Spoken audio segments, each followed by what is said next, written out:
welcome to the Get Fit with Jodelle podcast. I am, as usual, the big floating head Jodelle, and I have with me a returning guest. I always like when I get people back on because it's fun for me to ask them the questions we didn't get to. Plus, there's always a new realm of conversation we can have with regard to the pro-metabolic space and bioenergetics and all things that have to do with optimizing our health from the top down. So I have Kate Deering back on, a certified nutrition consultant and owner at Kate Deering Health and Fitness.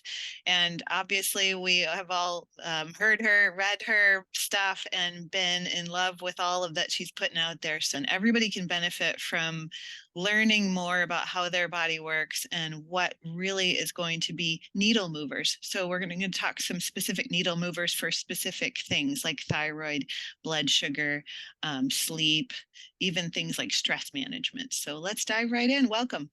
Thank you. Super excited to be back here again. Always a pleasure to talk to you. Oh, you too. Like, I just love like-minded individuals. So when it comes to the people that you work with, because you work with a lot of clients and have for many years, what are some of the biggest needle movers that you know right off the bat? I want to dive into a big, like, these are the things that are just staples that people have to consider if they want to optimize their health, and even go so far as, like, a lot of the issue is weight loss, specifically for women. We hear a lot about, I just want to lose weight, or I just want to get these last few pounds off, or I just want to improve my metabolism so I burn fat faster. So tell me about that. So I would say, well, certainly when I work with someone, I do a pretty extensive health questionnaire. So we kind of find out, because I think when you do talk to people, their initial response is, well, I just want to lose some weight. And then you start having a conversation with them and they're like, oh, I have some GI issues. Oh, I have some period issues. Oh, I have some sleep issues. Okay. So I personally like to go after the GI system initially, because I think that that is interconnected to almost every other system in their body. And so if you're having a ton of GI issues and GI irritations or bloating or anything that's going on down there, if we start addressing that, cleaning it up, making things move better, especially if somebody's constipated, we can assume that, things are sluggishly moving through the system. Your body is running at, let's say 97 to 98.6. And so you have all this stuff just sitting in your hot body. We can imagine what could be happening if it's staying in there a lot longer than it should be. And so getting that moving is certainly one of the first things I like to address. So depending on the individual, and the thing is, when you address GI, and we also know that the GI is very interconnected to the nervous system, that we have to kind of look at a big picture and go, okay, well, where's their stress? Do they have a lot of stress in their life? Because obviously kind of addressing that or looking at their stress can help the GI system, because anytime you are in that sympathetic state, we know the first thing that happens, or one of the first things that happens, is your GI system says, we're not going to work any longer, right? Your body does not care if it's in that fight or flight about digesting food. So you activate that sympathetic system. GI system likes to work in the parasympathetic state, so it just kind of slows down. Hydrochloric acid might decrease, enzymes might decrease, and just the entire movement starts to slow down. So what you'll see is people in that stress state seem to always have some GI issues. So it could be addressing things like, okay, well, what can we do to try to improve the stress? Is that something that we can look at? Or do we need to look at the GI and go, well, what things are probably, again, the lowest hanging fruit that we can maybe remove that help things move better? So it could be trying to get out things like the polyunsaturated fats, maybe having less hard to digest foods like the nuts and seeds. It could be even maybe not removing starch, but certainly making sure that the starch is prepared properly so it doesn't create as much distress. So there's, I think, a lot of things. I mean, the GI, there's like so many different angles that you can address it at. But if somebody can improve GI function and things and have regular bowel movements, what I notice certainly is their sleep improves, their energy improves, their mood improves. Like literally so many things, other things will improve from just that one area. And of course, maybe not everything, but we certainly can get some movement in almost every aspect of their life if we can get some better GI function. Oh, I love that. I love hearing the movement aspect, because it's almost like you get things moving and other areas of your life, like you said, start moving, or other areas of your health start moving. And so it is so important to get the trash out. And part of the the issues that we're having is we just become toxic. And the only way to get the toxicity out is to really look at the gut first and look at it from that north to south process. Because I heard you mention the stomach acid, and then we have bile, and then we have, what's our gut bacteria doing, and addressing all of those almost from a top down. So maybe we could break down a few of those, like the stomach acid. What are some things that you love to do for stomach acid? Well, and I would actually even start with the mouth first. I Yeah, mean, obviously, that's true. like Uh-huh. digestion starts with the mouth. So Yep. you can see that, like, with people when they're eating, are you even chewing your food? So Hmm. a lot of people are like, yeah, I chew like once or twice and then swallow. And I'm Hmm. like, okay, so let's start there. Let's start just slowing that process down and chewing your food more. Maybe if you're Hmm. doing it twice, maybe we go 5 or 6 times, right? If you're going 5 or 6, maybe go 10 to 12. Chew the food, allow it to pre-digest before it even goes into the stomach area. Yeah. And if you do that, then you're already giving yourself a head start with how your food is being digested. And that's another reason you can go even before that and go, well, what can we do to that food to actually make it easier to digest? Yep. So, well, we can cook it, we can and remove a lot of the things that just ultimately are harder to digest. We can kind of soak things and sprout Mhm. if you're going to have some sort of legumes. You can soak your rice or your potatoes before you cook them. All of those will help things kind of pre-digest before you even put them in your mouth. So then Mhm. again, then chew that food, right? So then allow it to go into the stomach so that now your stomach has less work that it has to do to kind of break that food down. I Mhm. mean, I think that increasing thyroid function will obviously help the hydrochloric acid. Absolutely. But again, and since we know that stress and good thyroid are kind of the opposite of each other, so usually removing some of that stress load in your life is going to help thyroid function. I think Mhm. sometimes when we look at it in isolation and go, especially if someone goes to the doctor and they just say, hey, you're low thyroid, you're hypothyroid. If you're not addressing why they're hypothyroid and just giving them thyroid medication, you're missing a big component, because I always think your body does things for a reason. It's very rare it just does it for no reason at all. And Yeah. so it happens over time, and it usually just becomes compounding stress and stress and stress.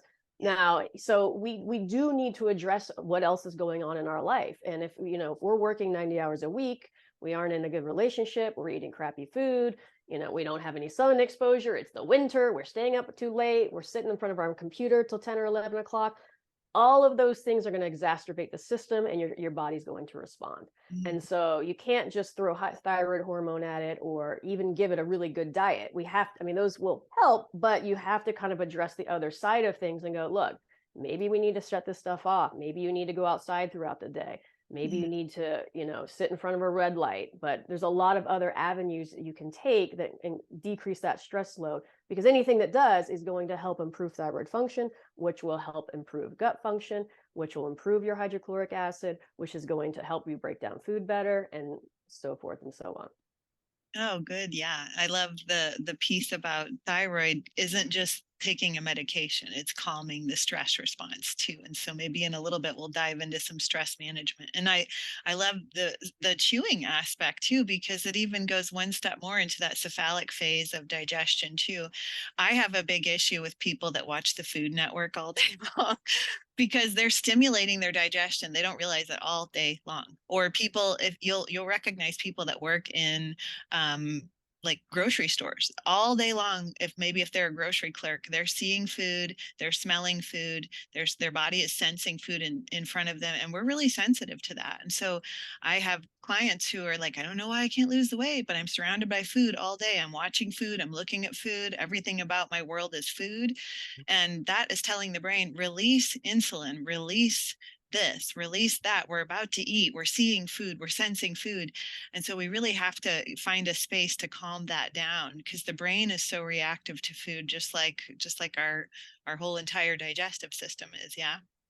100%. I mean, your brain is a trigger for so many things, right? I mean, if it starts thinking that there's some threat, regardless if there is or not, if it thinks there is, it's going to initiate some level of stress response. Mhm. So your thoughts can be a trigger, as well as, someone breaking into your house or whatever is happening. If your brain senses threat, it initiates a stress response, and that stress response is going to put you into that high cortisol, high adrenaline state, And all of that is going to shut down thyroid function, right? Yeah. And what people understand is that you can technically be burning a significant amount of calories in that state, but not in a way that you want, right? It's actually lowering what the basal metabolic rate. So it's essentially lowering all the systems and all the bodily functions that actually consume a lot of energy.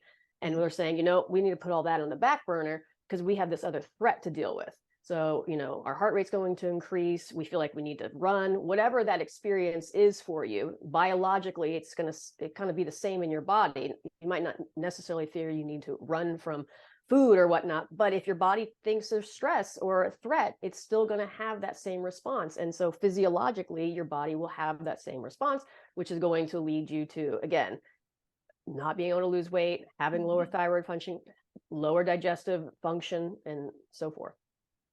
Yeah, I just had this conversation too with a client where she's like, "Well, just tell me what to eat, tell me what to exercise, And I'm like, "Well, we need to address the brain because everything you're telling me is telling me that your body is sensing that you're under mass amounts of stress because of the way your life is chaotic. You're running on all eight cylinders trying to solve everybody's problems.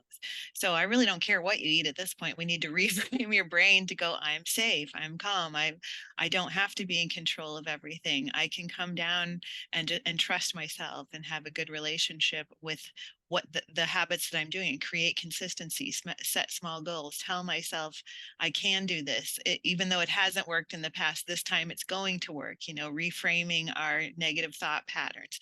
And I don't remember, did you ever hear Dr. Pete speak about brain and how it related to the bioenergetics or the way our thought patterns are? Not, I'm trying to recall if I ever spoke with him about that. Uh, off the top of my head, but I mean, he certainly did involve the nervous system. Because he'd always say the nervous system was kind of the root of everything, and your Hmm. brain was the root of everything, which I think is very true when you kind of look at the limbic system and how it's activated. And I use this, I refer people to this program all the time. It's called Dynamic Neural Retraining Yeah, System. Yeah. yeah. And I used it years ago when I got toxic with Botox. And I had a Botox, I had a severe reaction and my nervous system. It was like I put my fingers in a light socket and it wouldn't stop. I had this hyper active nervous system that would not shut down. And so when you get into that state, your brain is now in constant threat constantly. And because I was having a physiological response that Hmm. was from toxicity, it wouldn't stop. And so what that system tells you to do, it basically, because what ends up happening is you're already activated, but then you activate it even worse because now you're thinking about the activation and all it Hmm. does is exacerbate the entire system. And so if you can stop it, so if you can't actually stop the activation physiologically initially, at least you can stop the activation of your brain because your brain is still communicating constantly. And so what we end up doing is we get in those loops. So even if your body isn't being poisoned or whatever anymore, the brain still thinks it is. And it's so fearful that it keeps activating that system. So if you're right, if you can kind of get into a place, go, hey, you're safe, or as soon as you start having that thought pattern, get yourself out of it, then your brain will start shutting down that system. And that can work with pain as well, but it also can just work in the stress response because the same thing with pain is just coming from your brain, right? We don't have really pain receptors in that area, but our brain is communicating and saying, yep, there's pain. And that's why we can see people that have injury and they have no pain, or they have injury, or they don't have an injury and have pain. It's just Yeah. because of that loop is happening. So if we can learn to kind of listen to our thoughts, start shutting things down, giving ourselves some feedback that we're safe, then that whole entire system will start calming down and we can basically start managing other things like what to eat, right? And getting ourselves out of that cycle. But there's a lot of different, I think we've always talked about, there's a lot of different angles that we can come at, but certainly addressing the brain part of it all is very helpful because I've seen it work with people that can't eat anything, right? So the Hmm. ones that every time they eat food, they're immediately triggered, and then they start like they can't eat it, they get headaches or what, so their digestive system immediately responds with almost everything they eat. And Hmm. so shutting that down, because what's happening as soon as they eat, they're going, oh my god, I'm going to have a reaction to this, Right. right? And so if they constantly tell themselves that, then they're already their digestive system's like, yep, we're going to have a reaction, and they kind of just feed the system and they keep Yes. doing it. So again, kind of working on that other aspect and allowing your thoughts and being aware of your thoughts and learning to shut them down and kind of pushing yourself into a different direction is super helpful. Or basically, yeah, if you're surrounded by food, or if you can't deal with food, or if you're starting to have an ongoing stress response or even pain. Yeah. And how have you sorry, have you ever done EFT tapping? Have you ever experienced with that? Because that really helped me when you were saying about your Botox experience. That's how I felt after the toxic mold.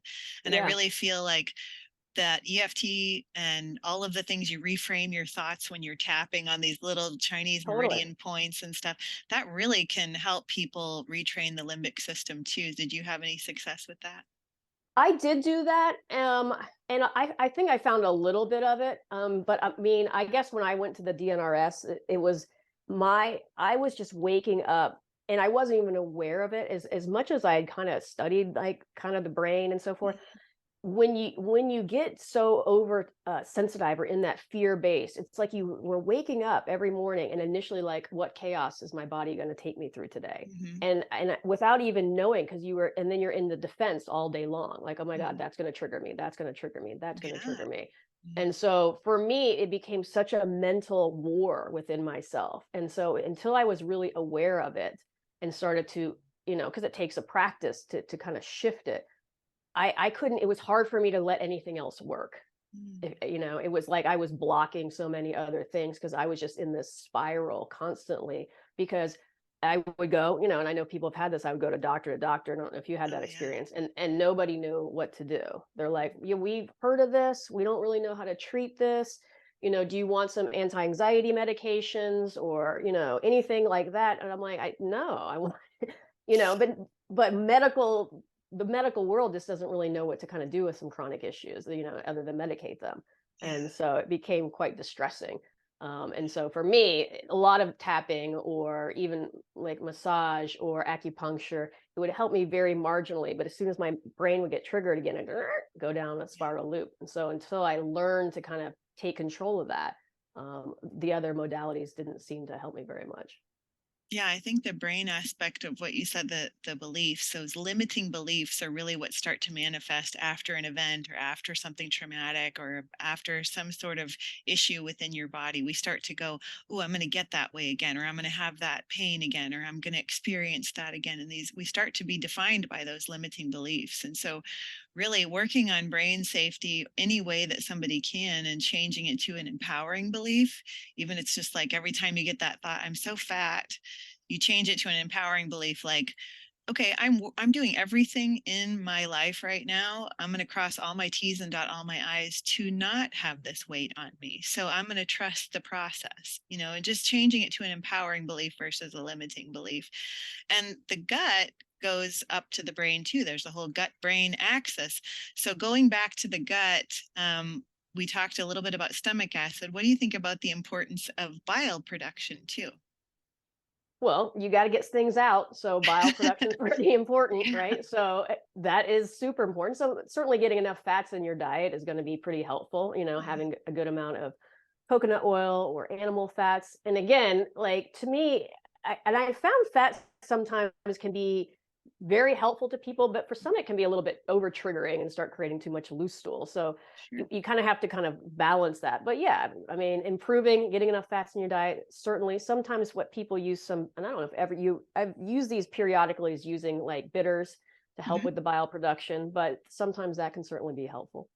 Yeah. And the bile's like your Dawn dish soap of your gut. So, like you said, it really does get things moving. It kind of gloms onto all those different excess estrogens that are trying to be recycled and all the pathogens and toxins. And yeah, I've seen the bitters. And then also, like a tea I love is sarsaparilla and coriander to really stimulate bile flow too. And I'm sure all the Ray Peat fans will love like steamed milk, like really warming up or steaming milk. That can even help with bile production too.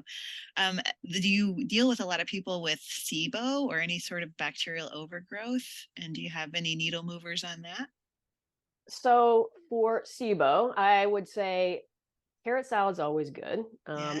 Anything that's going to, well, and it's certainly sometimes if they have SIBO, then they have an increase of the endotoxin. Hmm. So they have some of those toxins released from the bacteria. They can get into their blood system and so forth. So I actually like to use like Megaspore probiotics. I found that Okay, acts good. quite helpful, certainly to lower endotoxin and help with SIBO. Um, a lot of times it's just removing those hard to digest foods and Mhm. getting the bowel moving a little bit better. Certainly, like cooked boiled mushrooms can be helpful, or the bamboo shoots can be helpful.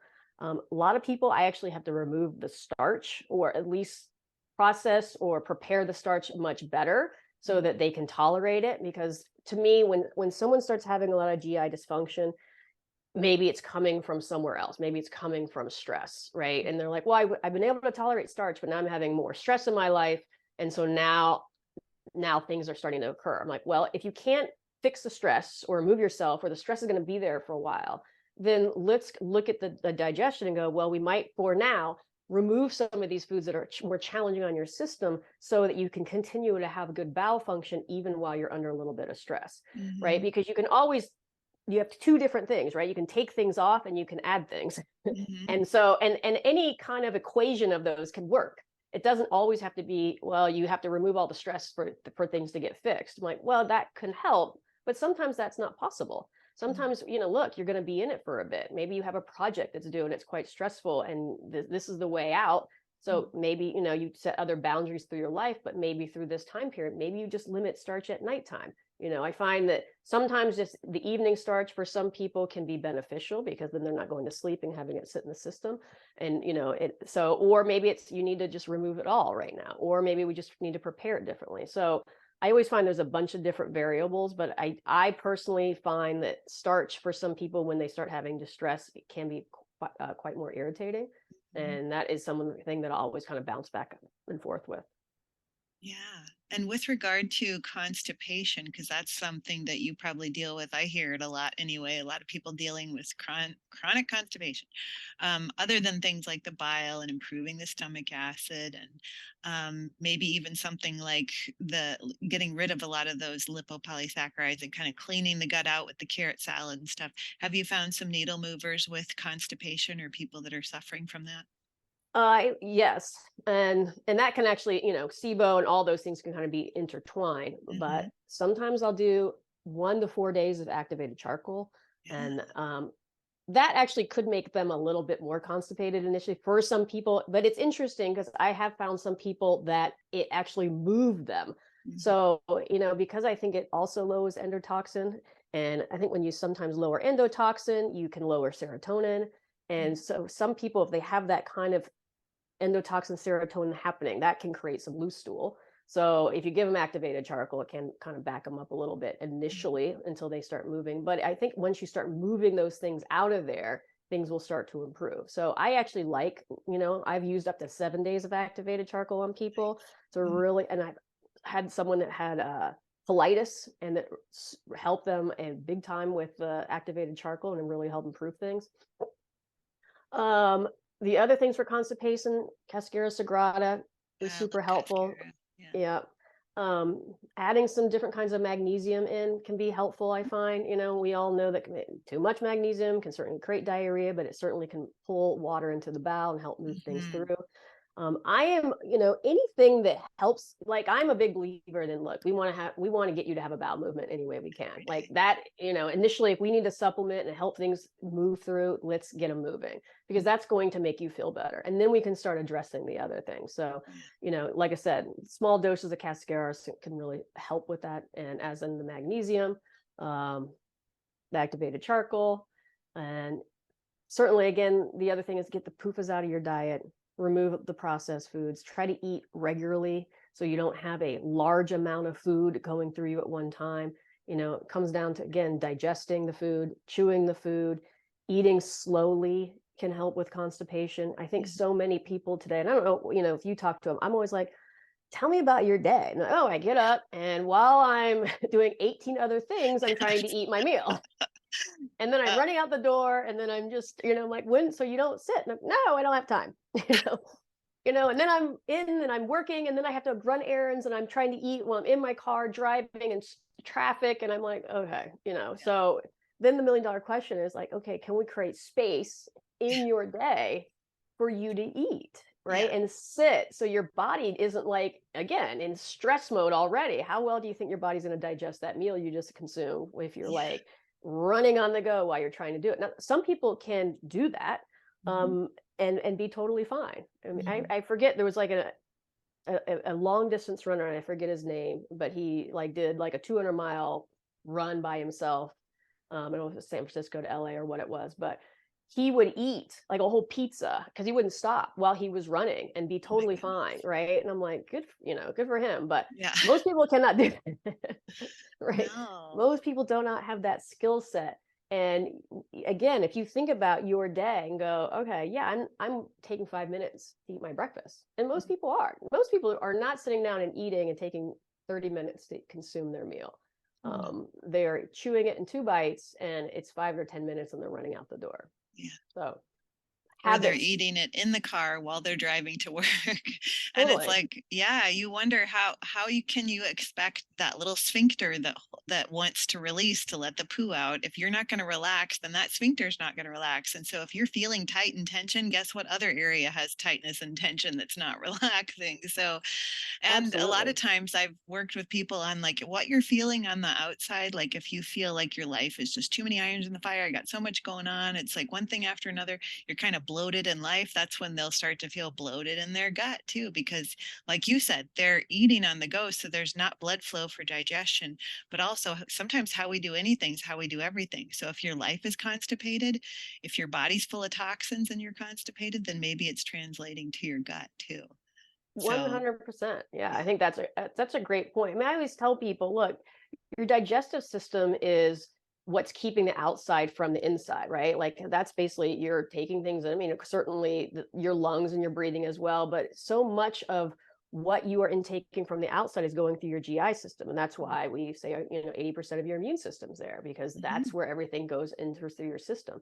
But for that to work optimally, your body needs to slow down. You cannot be running, for indefinitely and expect good function. Mhm. And it doesn't happen like any of the habits we've created that have created dysfunction in our body. We didn't start yesterday. We've been slowly doing them for years or decades, and now we've created a system that is not working optimally, right? And so we have to sometimes unwind some of the things that we've been doing and say, look, do we want to have this heal? And we got to take some of the load off the system so that it can. It doesn't mean you need to sit in your house and do nothing for whatever, although for some people it might be beneficial. But ultimately that's why we have weekends. That's why Yeah. we don't work 15 hours a day, right? That's why we have boundaries. That's why we have breaks. That's why we take vacations. And I know you just said you went away for a few months Mhm. to Florida, which is like, yeah, like that's amazing. That keeps you able to continue to do what you do. Had you not done that, you would feel a lot different today. And so, I'm not saying that everybody has that ability, but there are other things that you can do to help support yourself during these time periods, because just knowing, yeah, winter is going to be more stressful on your system, right? We actually should be sleeping more during the winter. We don't have as much light. We get low vitamin D. It's just a more stressful time. But instead of making these adjustments, what do? We stay up later. We have fluorescent lights. We feel more stressed. We tend to eat more. We, Yeah. we do all these things that actually exacerbate our symptoms and issues. And then when they're like, well, why do I feel so crappy? And I'm like, well, here you go, right? Yeah. And so, but if we become aware of this, then we can start making different decisions that will support ourselves, and then not be so kind of irritated with the situation. Because I think people do get frustrated. They're like, I was feeling good and now I'm not, and now and everything sucks. And I'm like, hey, look, we just need to kind of pull you back a little bit and get you more into that homeostatic space again. Because yeah, there's winter, and we cannot have winter's going to happen unless you Yeah. want to live in Australia half the year and you want to live in, United States the other half, you're going to experience that. Yeah. Yeah. The Midwest is harsh, but like you said, or before the podcast, it's like even parts of California haven't been that much better this year. I think the winter's just harsh everywhere. So Totally. yeah. 100%.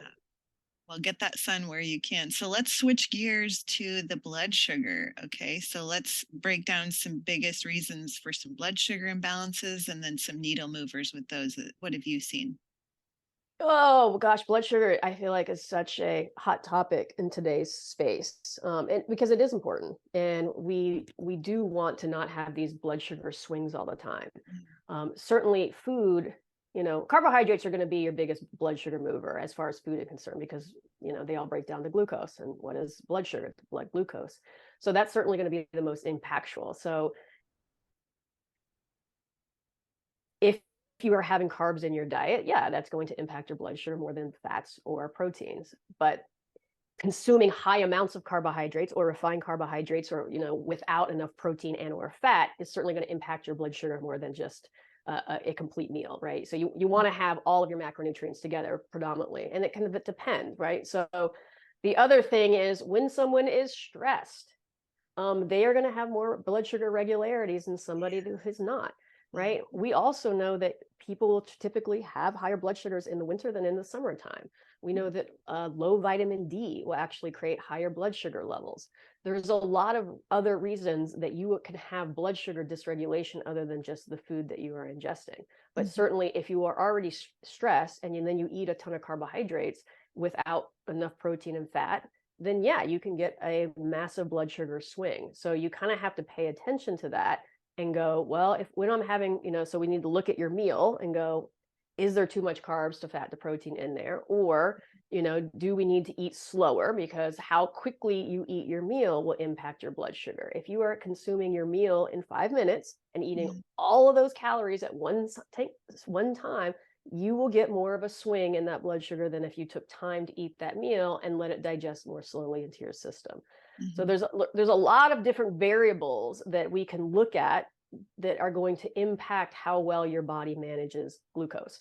And as you age and as the system becomes more stressed, people tend to become more glucose intolerant, and they can't manage it properly. And then if you go into the bioenergetic space, you find like, well, is it just that there's too much glucose, and it's pushing the insulin's not working as well, so the glucose can't get into the cell, and then that eventually you're going to become insulin resistant. Insulin's high now, glucose is high now, and then you're pre-diabetic to diabetic. And that certainly can happen, but then the theories are, well, what else could be happening that could be impacting how well your body is utilizing the carbohydrates? And then we can go back and well, it could be gut dysfunction. We know that endotoxemia and high levels of endotoxin, once they get into the blood system, are going to impact how well your cells utilize glucose. So that alone, and I think because, if you look at people that have had like bariatric surgery, and they've removed parts of their stomach and their GI system, if they were diabetic, they initially improve. And they're non-diabetic quite quickly. And so they're like, well, is it just because they've removed this area of the GI system that was creating or absorbing a lot of endotoxin? And that's one theory. Certainly fatty liver. If you have a fatty liver, that's also going to impact blood sugar levels. A pancreas that's fatty. So certainly just being overweight in itself doesn't always mean that, but certainly if you are, that can certainly impact blood sugar levels, because your body maybe it's not producing enough insulin. But the other theory in general is that if you are stressed a lot, you are going to have more fat in the blood. And if you have more fat in the blood, that alone can inhibit your usage of sugar. So those things tend to compete. You probably heard about the Randall cycle. When those things tend to compete, then if there's high fat in the blood, the sugar is unable to get into the cell, which will eventually look like high blood sugar levels and create that whole insulin response or insulin resistance and go into the diabetic state. So that's why on some level they've utilized therapeutically, and I'm not suggesting anyone do it, but certainly going like very low fat can actually improve the diabetic state. And they've shown that in extreme like vegan diets or very low fat diets where they've actually removed all the fat. Essentially, now you don't have fat coming into the blood system, which allows the system to utilize the carbohydrates better. And then lo and behold, blood sugar levels out, A1C decreases. And so that's, I think, one good example just to showing, hey, look, it's not necessarily the carbohydrates. They're in the blood, but they're not creating the problem. They're just getting the fingers pointed at them because that's what we're measuring. But that might not necessarily be the reasoning that you're having all these blood sugar issues. Oh, I love that you said that. And there's just so many different schools of thought on blood sugar, or in regards to insulin too. Oh, don't stimulate your insulin and that's how you'll keep lean. You know, the whole keto low carb movement. But I've seen people come out of that and be insulin resistant because they haven't had any carbs. And then they start eating carbs. And we have to take them so low fat because now all of this, the polyunsaturated are coming out into the bloodstream, and you're seeing blood sugar numbers go up because now their body's like, I don't even remember how to release insulin. It's been so long. So it's like there's all these different schools of thought that around insulin and glucose. And I love the bioenergetic standpoint of like, if you go out in nature, naturally you're going to find more carbohydrate sources than any other food source for humans. I mean, you can be carnivore if you want to, you can be keto if you want to, but in nature, if we didn't have grocery stores and we didn't have convenience stores, you're going to have to go out and you're going to mainly find carbohydrates. So it might stand to reason that humans actually do need to digest carbohydrates, and that's what we were kind of made to digest along with the other things, but in a proper balance. Now, as far as like people experiencing things like weight loss after, you know, introducing, maybe they've switched from a keto to a lower fat, higher carb approach, and they have weight loss and they're seeing the bloodstream kind of have more fats from weight loss. Have you seen that, to where they start releasing some toxic fats, they start releasing PUFAs, but it's kind of making the blood sugars stay elevated for a time? Have you seen that? Yeah, I mean, I haven't seen it. Like, I've worked with people post carnivore Mm-hmm. and or post keto, and usually, you know, they maybe went on it for some of them going. I mean, I've read a lot about carnivore because it's certainly half of what it's doing is because you're not having any fibers, right? So if you Right. already have a lot of gut issues and you Mm-hmm. remove anything that's can be irritating, and especially, you know, because again, a lot of people have these autoimmune issues again because our GI system is where our immune system is, and Mm-hmm. now you're not irritating at all because you removed all the fibers. All of a sudden they're rectified, right? Their autoimmune issues are going away, their Mm-hmm. skin issues are going away, they feel better. There's a lot of things that improve with this person's life. But Right. what I found is that 2, 3, 4 years maybe into it, they start having all these other issues, and it can be Mm-hmm. hormonally related, or hair starts falling out. And so a lot of them get constipated. I mean, we definitely know that their cholesterol levels get a little bit out of whack. Not all of them, but Mm-hmm. they can have some little wacky cholesterol levels. But ultimately, what I find is that when we start introducing carbohydrates initially, yeah, they almost look pre-diabetic. I mean, their blood sugars go up pretty darn high. And so a lot of them do wear CGMs, the continuous glucose monitors, and you'll start seeing glucose responses bump up, you know, into the 180s, almost 200s, right? And these people are not patho uh they're just having kind of a physiological response. So it's not like they have diabetes, but they're showing these numbers because their bodies, again, maybe they haven't been utilizing insulin for long periods of time.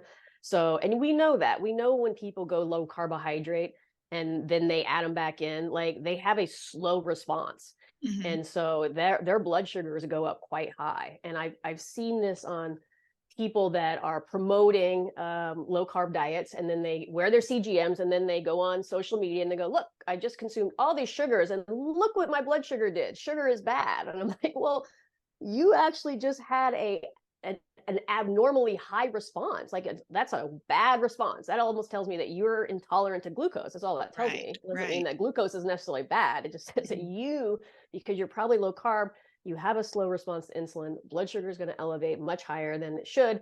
Mm-hmm. And what we also know is that normally those people, if they don't have actually illness or some sort of pathology that's creating that, they over time will correct, that their Mm-hmm. body will relearn and they'll have better insulin responses and blood sugars will start to level out. But Mm-hmm. yeah, normally a lot of times is you can slowly introduce the carbs, that you still get those spikes.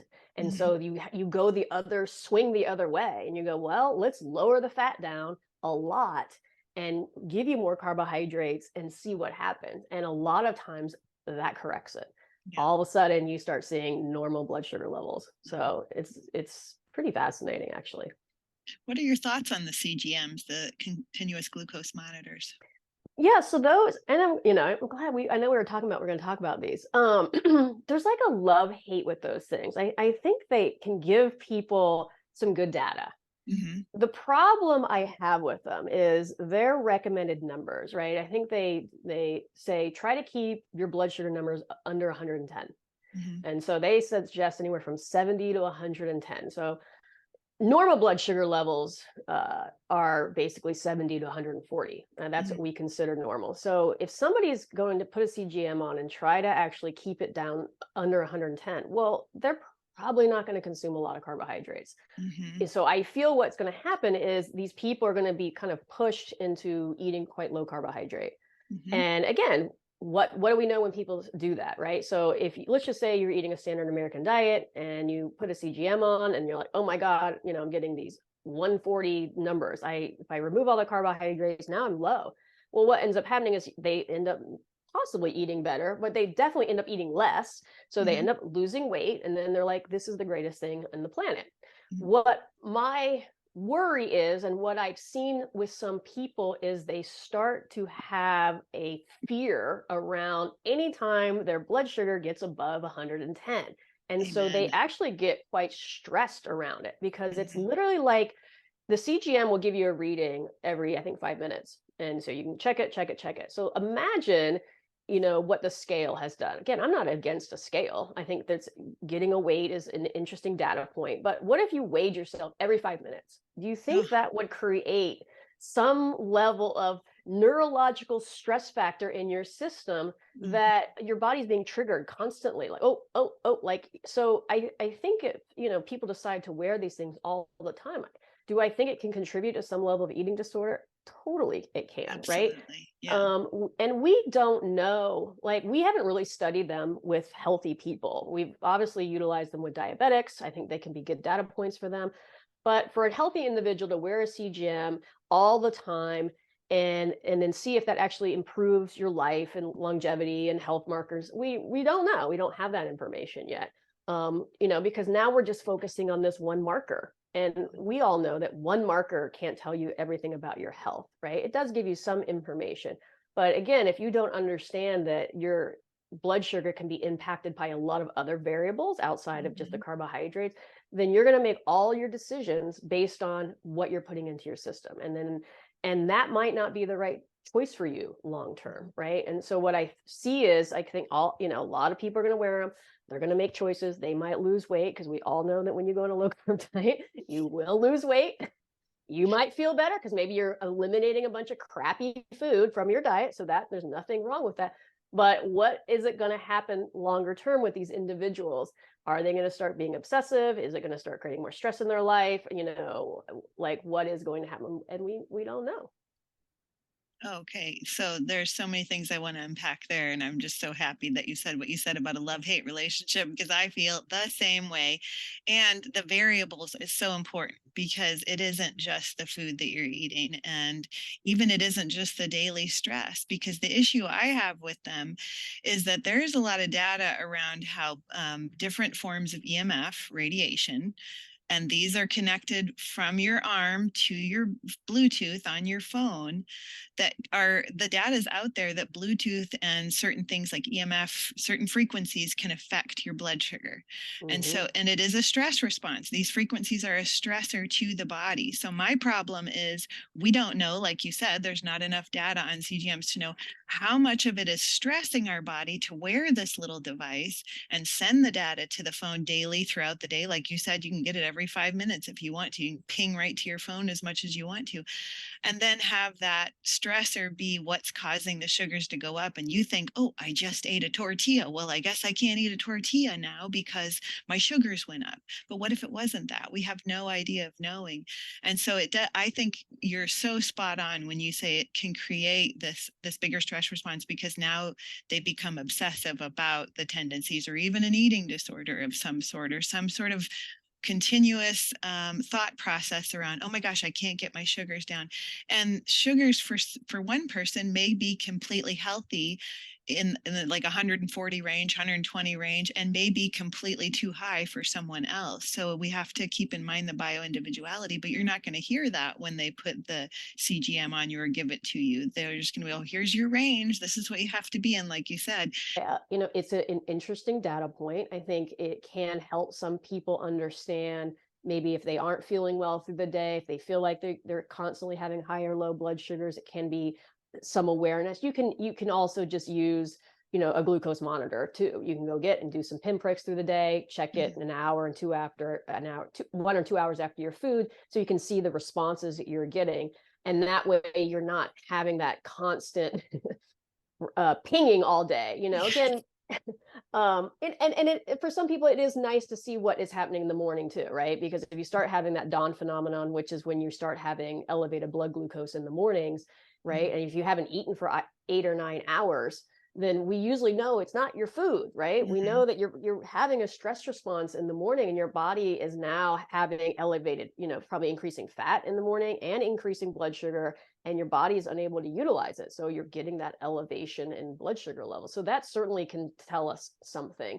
Of course, you can also just measure that. You can just wake up and get a glucose meter and check it then.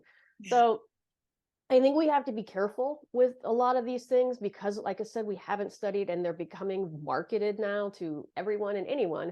And you certainly see people wearing them all the time, and doing their little videos on, look at this, look what it's creating, look at this, glucose response. And and again, we got to take it with a grain of salt and say it is data, but that isn't the entire picture, right? I mean, if you're having a poor response to glucose, it's not the glucose, it's your system. And so what is going on in your system that could be creating that response? Yes, you can remove all carbohydrates and you will get better numbers, 100%, right? If you remove it, you will flatline out, the blood glucose levels will get better. But if you haven't addressed why are you having that poor response, then once you introduce carbohydrates back in, you're going to have that response, if not worse. And so unless you plan on going carnivore or keto the rest of your life, and again, if that works for somebody, hey, more power to you. Like, I think that can certainly resolve that situation.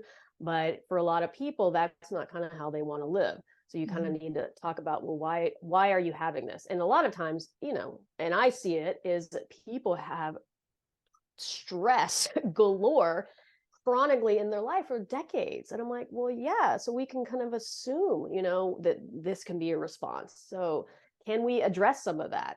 And, that has to be part of the conversation.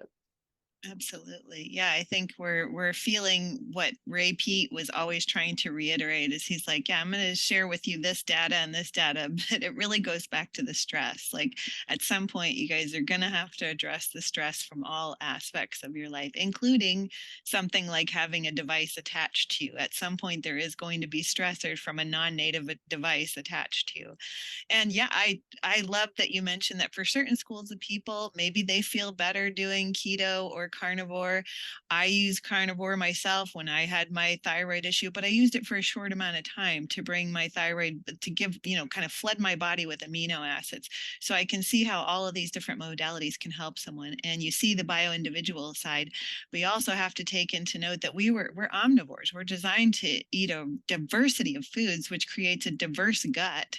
And at some point, you might want to get back there to where you can enjoy all genres of food versus just one or two. So let's skip on to the thyroid now. Like as far as like women's health and weight loss and trying to increase their thyroid, what are some needle movers with the thyroid? Other than, I mean, the obvious supplementing thyroid, we all know is one of Ray Peat's favorite tips too. So what would you say? He did love the thyroid, Yeah. and I mean, and even doing some desiccated ones that you can get naturally can Yeah, sometimes really help support. I don't think for there's any sure. harm in trying those things. I think that you should always probably work on your food first. Mm, And, and it comes down back to balancing your blood sugar, getting enough food into your system. So if you try thyroid, because I always tell people, look, thyroid is the thing that's going to increase your energy production or slow it down, right? mhm. It's either going to speed things up or it's going to say no. And so if you put that into your system and you don't have the fuel available to you, or the structure is already very stressed, then you will get that like a worse response. And I'm sure you've Mhm. seen that. And people all of a sudden feel very hyperadrenaline. They actually get Mhm. more agitated. It makes them feel so much worse.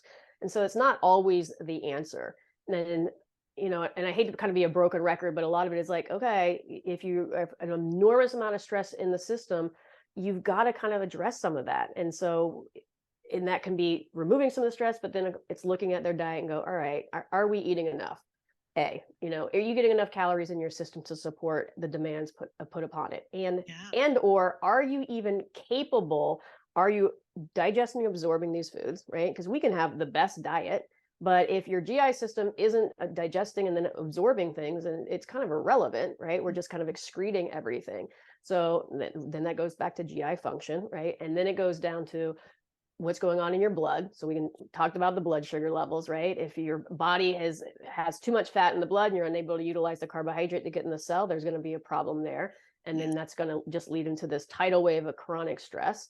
And then it's like, well, what's happening at the cell, right? Can the cell utilize the energy? So, certainly getting enough B vitamins, making sure they're eating liver, getting enough vitamin A is super important. So some of those fat soluble nutrients are super supportive for thyroid.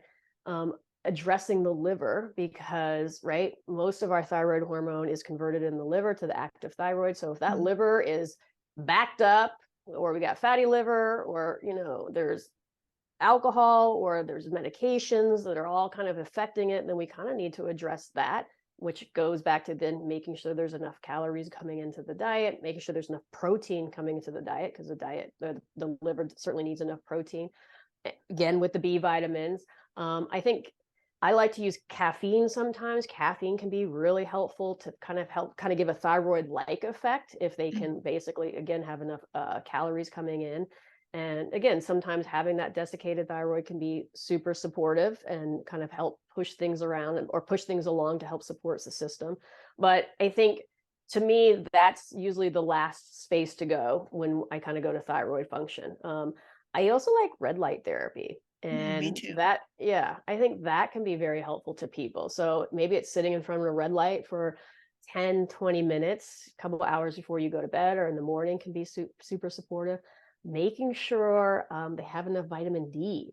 I mean, Mhm. we know that, again, low vitamin D can definitely create some level of hypothyroidism. And Mhm. so whether if you can't get enough sun, then do we need to supplement with vitamin D? I'm certainly not afraid to supplement with vitamin D. I think some people really benefit from it. I just like, again, vitamin D works very closely with vitamin A, vitamin K. So we need to make sure those other nutrients are in your diet. So beef liver, beef liver, beef liver. Mhm. Maybe some Gouda cheese or Jarlsberg cheese. I've been using Jarlsberg cheese a lot because it has a high amount of vitamin K in it, Oh, and nice. or supplementing with vitamin K. Mhm. I think all those can be super helpful. Yeah, I love the red light piece because there's so much data behind that too. There's a lot of data behind red light and thyroid. And even if somebody doesn't have a red light, the sun has red light. And like you were mentioning, like the vitamin D piece for the thyroid is so important. So you're getting twofold, like you're affecting your thyroid and you're getting the vitamin D, and the sun has the red light that you need. So getting it at certain times a day, not just one time a day. So you're getting the different spectrums. I mean, I just love sending people out into the sun because okay, you won't take a supplement, fine, you won't change your eating, fine, go outside every day as much as you can and get sunlight, and your thyroid will improve to some extent. Now the more t's and you cross and i's you dot, the more you're going to get a bigger bang for your buck. But when it comes to thyroid, I really love the sun, I love nature, because all of that goes back to that stress piece, calming you down. We're made to be outside, so I think it's such a huge piece. And also circadian rhythm, creating that rhythm for your body, so the thyroid calms down, or the body calms down, the nervous system goes, here's morning, here's evening, okay, I know what to expect, I like rhythm, I like to be where I'm at. So Yeah, I love those are great tips for the thyroid because it is such a master gland. Every cell of our body has vitamin D and thyroid receptors on it. So we need to make sure that those two are coming in tandem. Now, Yeah. we had a question.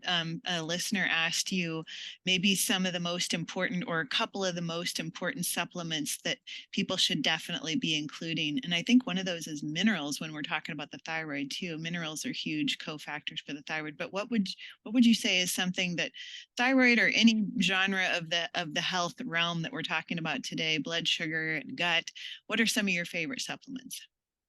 Beef liver, obviously.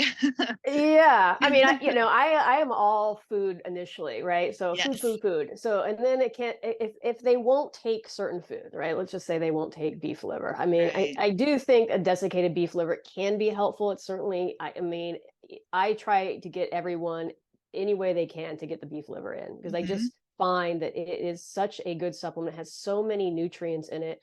Your vitamin A, your copper, your B vitamins, and so, and it's so cheap, right? You can get Yeah, a month's worth of beef liver for $5, sure. but desiccated liver supplements will cost you 50. And Mhm. so look, like try and get that in. Yeah. Um, when I look, let's see, I'm just trying to think about kind of what I like to take. So I periodically will take different things. One of them is I like to take methylene blue periodically, especially during the winter time. I like to take it around when I'm traveling. And I do that with red light. I feel Yeah. like that is super supportive to my energy systems during the summer or during the winter time, or particularly, it can work as an antiviral. So I definitely like Yeah. to use it when I'm traveling. Hmm. I during the winter will definitely take vitamin D. I will supplement anywhere from 5 to 10,000 units, depending on how much light I can get.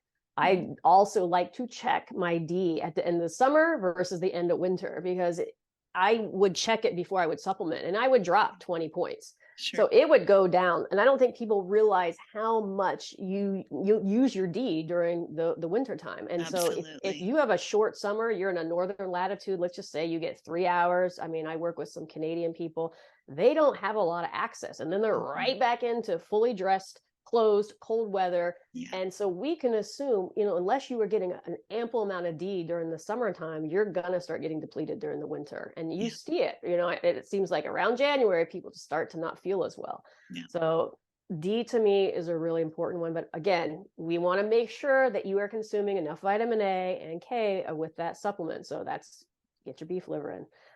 So those are some important ones for me.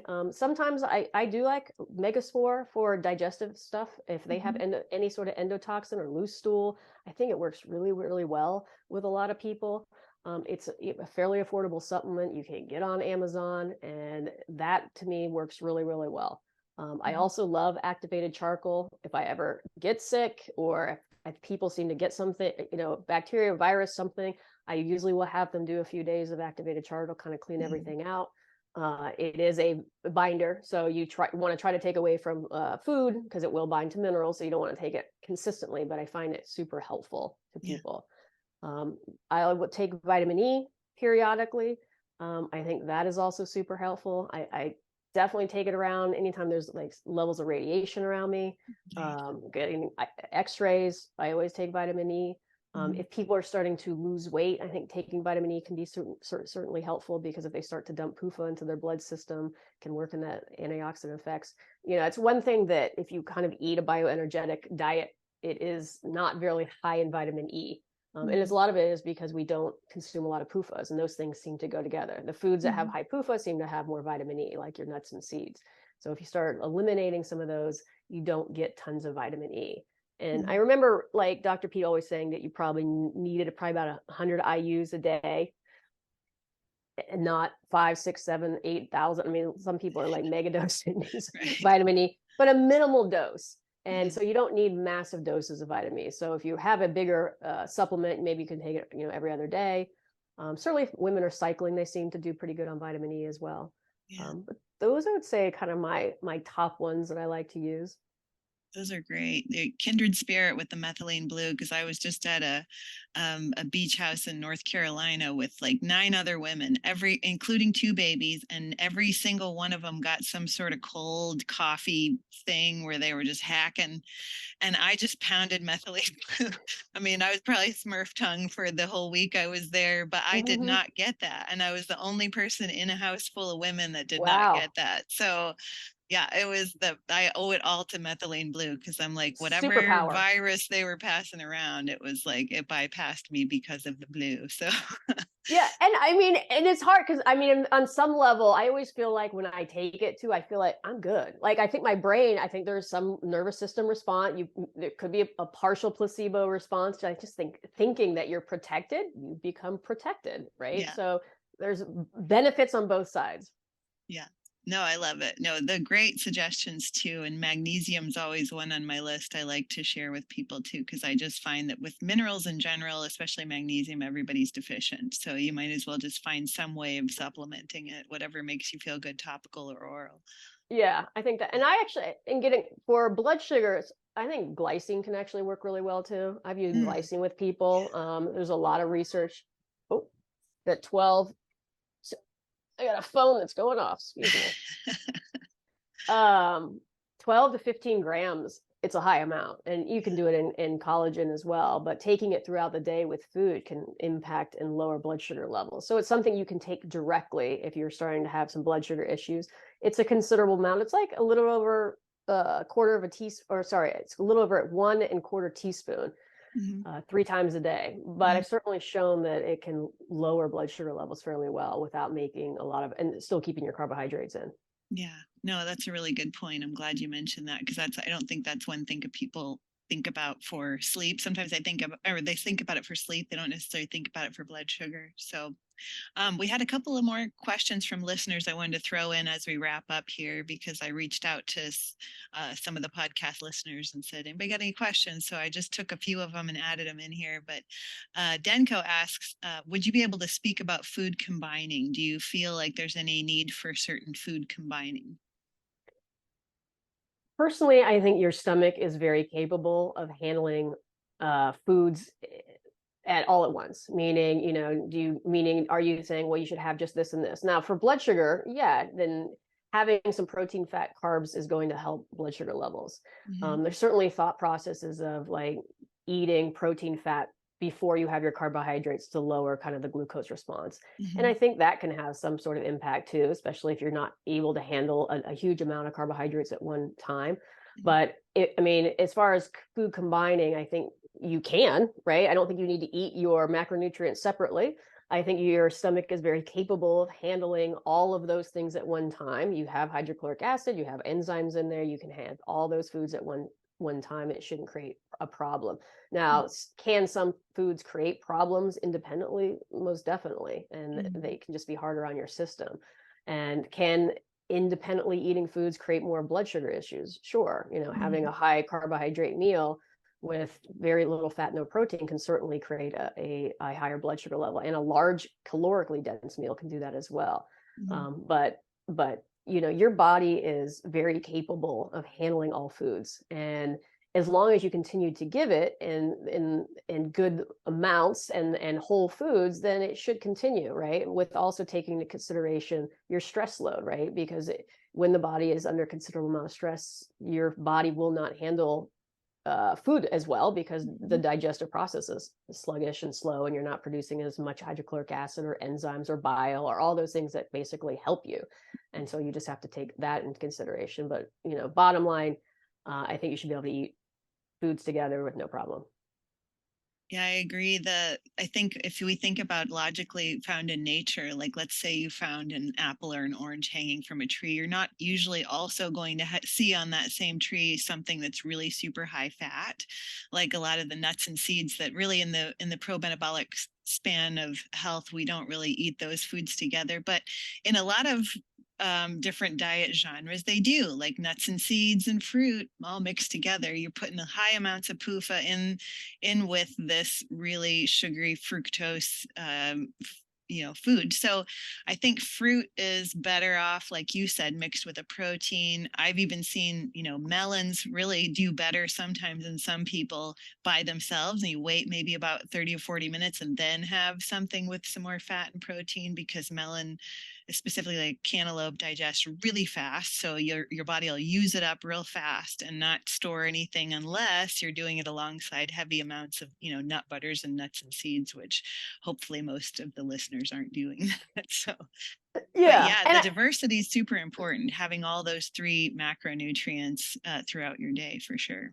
yeah, and I think it's interesting to present because, especially when we're referencing blood sugar, I mean, there's a level of when you eat food combining that can like slow. Like, so if you have a bunch of fat and protein with your carbohydrates, it can slow down how quickly the carbohydrates get into your system. At the same time, if you have a lot of fat and protein with your carbohydrates and all that fat floods into the blood system along with the carbohydrate, once it get in there, it can stay in there longer than you would like if you already have too much fat in the blood already. Mm-hmm. So there's a dual consideration, and it kind of depends on your physiology. If you're just looking at on the back end of what it's happening in the stomach into the GI, not kind of saying, okay, this is going to slow down. But if we don't really understand your physiology, because a lot of these recommendations to people that say, hey, eat tons of fat with this carbohydrate to slow it down. But in the wrong individual, when that fat and carbs enters the blood system, now they're competing. You actually might see excessively high blood sugar levels because their body already has a considerable amount of fat in the blood, and that's going to start inhibiting the usage. So just know you kind of have to take that physiological individuality into consideration. Yeah, bio-individuality for sure. So we're at almost an hour and a half here, so we better wrap up. I'm going to do one more listener question because this was a really good one. You've probably heard this one a lot too. But NC Girl 9ify asks, why does progesterone make me gain weight? Is it a liver issue?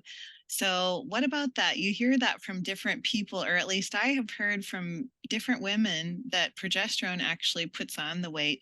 But you have to look at it from two different aspects. Is this a person that probably has been maybe malnourished and they've needed to put on some weight? Or is there an aspect of progesterone that actually can mimic some weight gain in the body? What do you say? I think that's a good question. And I think a lot of it can depend. So my experience is that if somebody kind of finds this way and they're like, oh, I hear progesterone's really good, and they don't even kind of address the food part of things, and they automatically just take progesterone.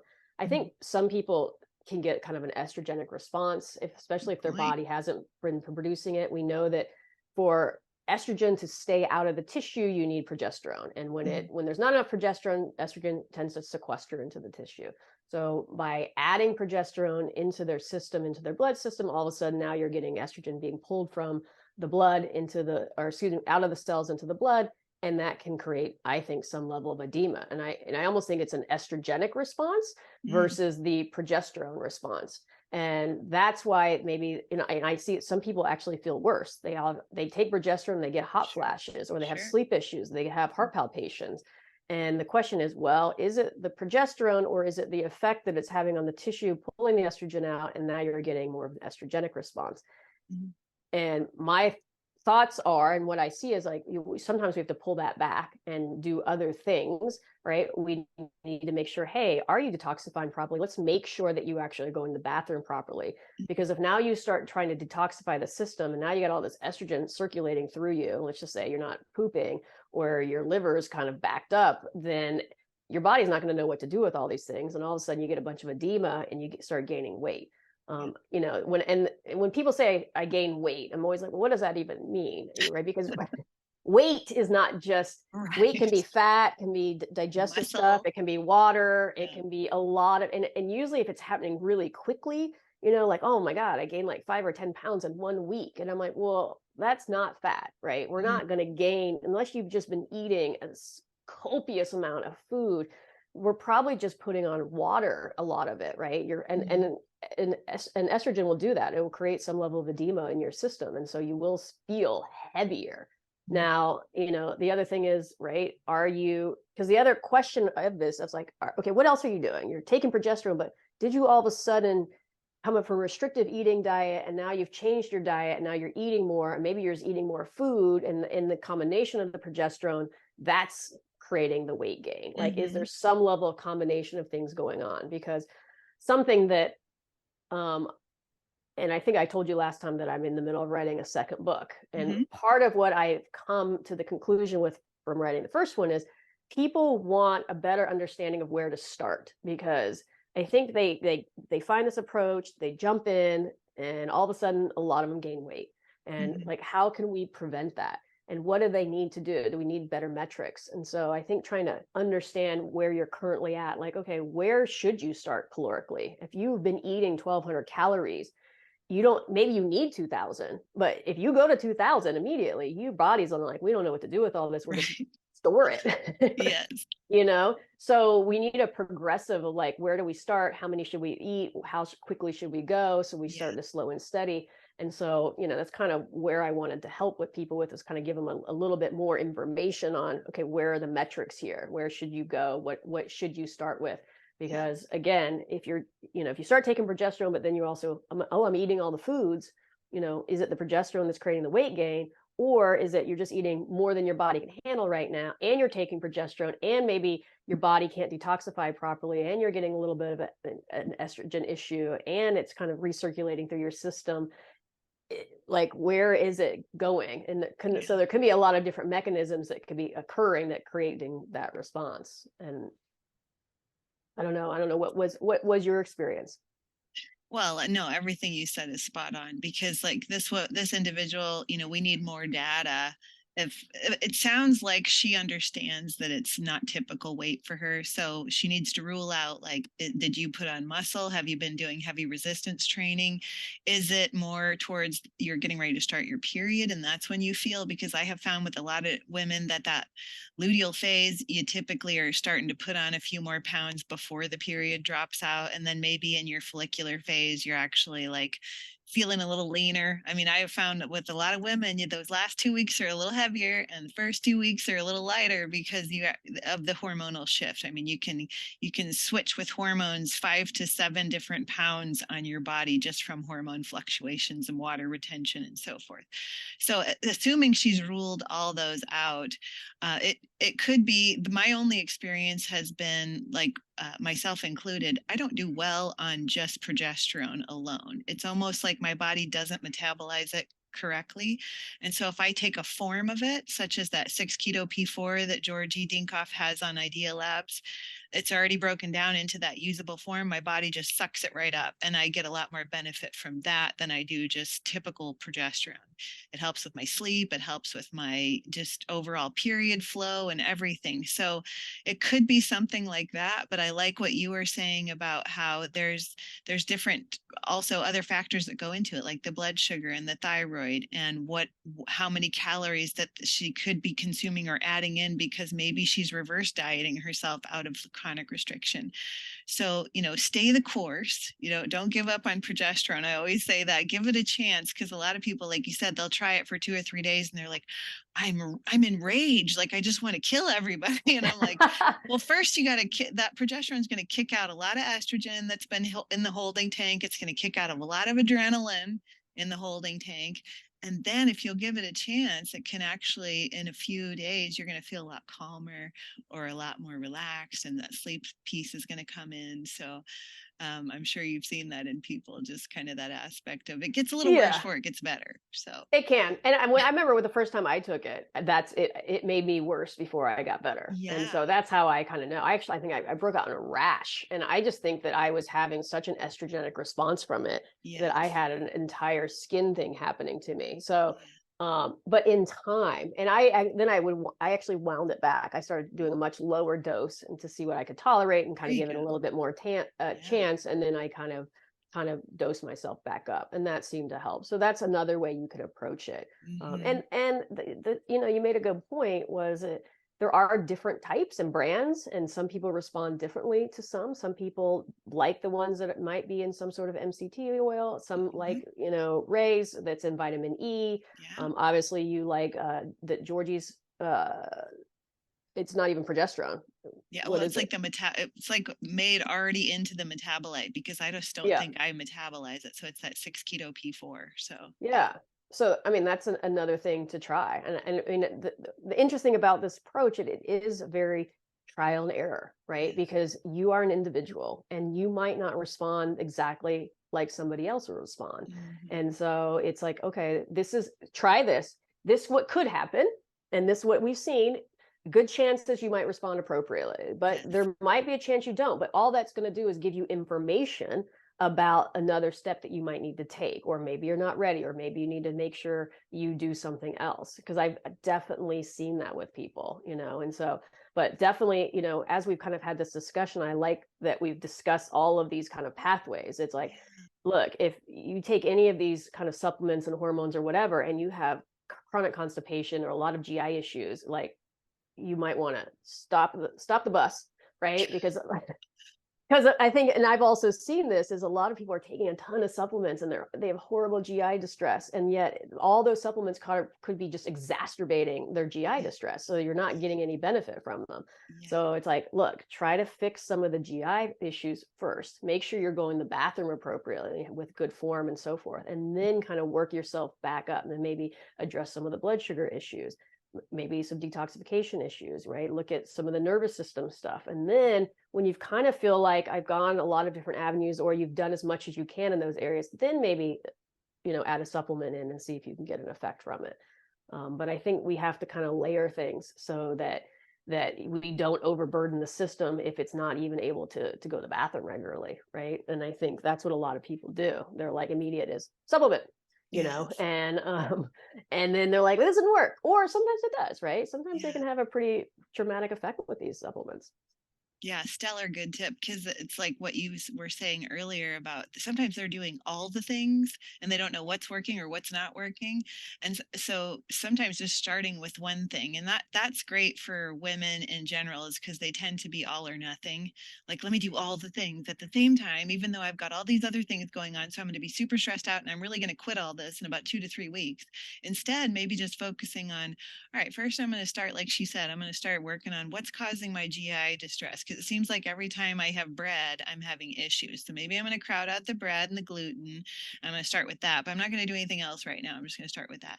Then once that becomes a habit and that becomes either, okay, now I'm still having some sleep issues, maybe I'll add in that magnesium, like they said, and I'll try that for sleep. So I'm going to layer that on now too. And just starting with one thing instead of all the things so you're not overwhelmed. And there's the stress piece because then you're dealing with lowering stressors one at a time instead of taking either all the stressors out at one time and that's going to stress you out, or adding all these things in that could be one more layer of stress on top of the stress bucket. So I think these have been amazing tips. I'm sure everybody's going to listen to this and walk away with something. So I really appreciate your feedback today and all of your good support to the listeners. Where can people find you? And again, when's this book coming out that we're waiting Right. on?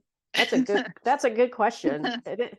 It is. I'm hoping the book will be complete by the end of the year. Oh, that's so We exciting. we are about halfway through it, or I'm about halfway through it. So, Mm, it's, every time I start writing, there's always more and that yeah. I want to put down. So now it's deciding, because it was initially going to be like a partial recipe book, but now the book's becoming so much bigger and so many other things. We're trying to decide if we should break it up, but it will come to that conclusion Aw, soon enough. So hopefully by the end of the year it will be complete, which means normally 2 or 3 months after that, hopefully it'll be out. But that's kind of where I'm hoping. Fingers crossed.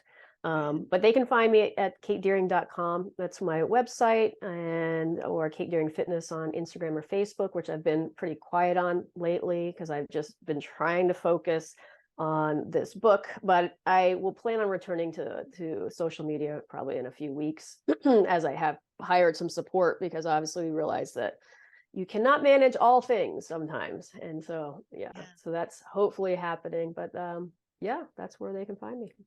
Well, good for you for dialing in those stressors. Yeah, sometimes fielding out to other people is a great way we can just calm down that one more stress thing in our life. So good for you. Yeah, we It can't is. wait for that book. That'll be exciting. The Yeah. recipes alone will be exciting, but I'm sure you'll have lots of information too. So It'll be I always think I overshare. That's what it turns out. It's like I always want to give more because I'm like, oh, they shouldn't, And then I always realize I go, people are going to be able to take in like 10% yeah, I because know. I overshare. Yeah. But you know what? I'd rather overshare than undershare. So as things unwind and I write them out, that will be very clear to me that I don't need to make those decisions just yet. Oh, that's awesome. Well, thank you so much for coming on today, and thanks for all of your valuable information. We'll look forward to having you back on again, and we will reconnect soon. Thank you. Pleasure.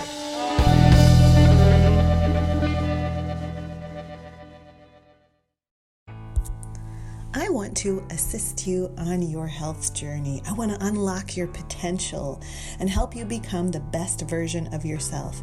If your sleep is off, if your stress eating is high, if your energy is low, and your gut is irritated, I would love to help you repair, relax, rest, and reignite your passions for life.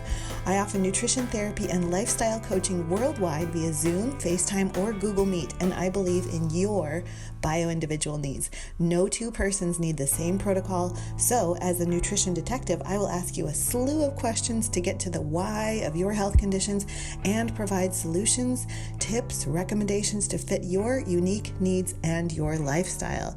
So if you're ready to get fit with Jodelle, just give me an email quickly. It's getfitwithjodelle@gmail.com. You can find that in the link to the show notes. And let's get you on the path to feeling your most optimal self. So you're dealing with late night sugar cravings, are you? Well, you're not alone. A lot of people are, and it's because of all the blue light stimulation after the sun goes down. Did you know that blue light can actually make you crave carbs after the sun goes down due to the stress from releasing cortisol? It's telling your brain this is noon, and yet we've already had a noon today. So release cortisol because we don't know why there's so much blue light now that the sun has gone down. So a really easy fix to help your body stave off those sugar cravings and feel more optimal is with blue light blocking glasses. Now I have the day blockers on to where when I'm on my computer during the day, I can block any excessive blue light that I don't need. The sun gives us the perfect amount of blue light, but sometimes our devices have excessive amounts, and that can lead to chronic sleepless nights, and it can lead to a little bit more cravings for sweets and carbohydrates than we're used to. Then after the sun goes down, I put on my amber or reddish orange colored blue light blocking glasses that tells my brain this is night. It's time to wind down, release melatonin, not have any cravings because we're getting close to bed. So just by getting your light right, you can actually get your cravings right. So I want you to go to Swanwick Sleep. The link is in the show notes, and you're going to use my code FITFOR10. That's FITFOR, the number 10, and save 10% off your purchase of blue light blocking glasses, either day or night, whatever it is that you need. But I highly recommend at least starting with the nighttime ones to end those sugar cravings or those little pesky, like I need to snicky snack at night cravings. They also have incredible anti-blue light bulbs for your home lights, as well as an anti-blue light night light. If you have children or you yourself like to have night lights in the house, this doesn't emit any blue light. It's dimmable. It can be brighter or dimmer. And it's wonderful to help children prevent myopia, because if children are exposed to blue light after the sun goes down at a very young age, they can start to develop the risk for myopia or nearsightedness. And there's published studies that show this. So make sure that you check out the link in the show notes and use my code FITFOR10 to save yourself 10% off of either the glasses or the bulbs or the anti-blue light night light, or all of the above, because in any world, when we get our light right, we're going to get our bodies right.